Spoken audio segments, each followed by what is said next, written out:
ఈ దుర్యోధన దుశ్శాసన దుర్వినీతి లోకంలో రక్తాసులు చిందిస్తూ రాస్తున్న శోకంతో మరో మహాభారతం ఆరవ వేదం మానభంగ పర్వంలో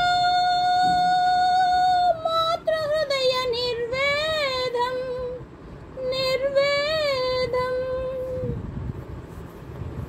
పుడుతూనే పాలకేడ్చి పుట్టి జంపాలకేడ్చి పెరిగి పెద్ద కాగానే ముద్దు మురిపాలకేడ్చి తనువంతా దోచుకున్న తనయులు మీరు మగసిరితో బ్రతకలేక కీచకులై కుటిల కామనీచకులై స్త్రీ జాతిని అవమానిస్తే మీ అమ్మల సైన్యంతో మీ అక్కల రక్తంతో రంగరించి రాస్తున్న ఈనాడే మీకోసం మరో మహాభారతం ఆరవ వేదం మానభంగ పర్వంలో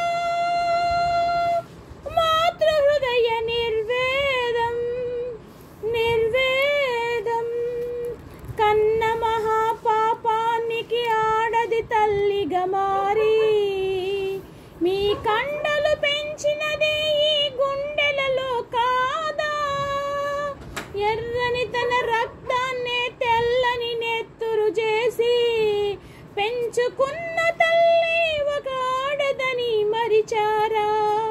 కనబడలేదా అక్కడ పాపలుగా మీ చరిత్ర?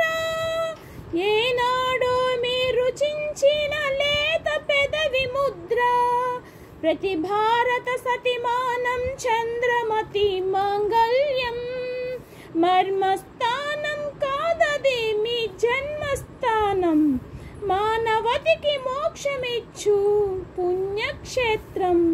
శిశువులుగా మీరు పుట్టి పశువులుగా మారితే మానవ రూపంలోనే దానవులై పెరిగితే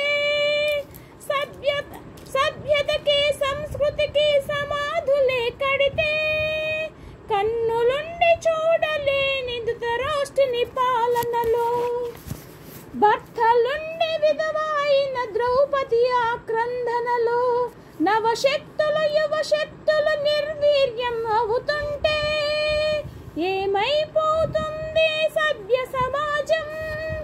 ఏమైపోతుంది మానవ ధర్మం? ఏమైపోతుంది ఈ భారతదేశం? మన భారతదేశం మన భారతదేశం. హే రామ్ హే కృష్ణ హే రాధా.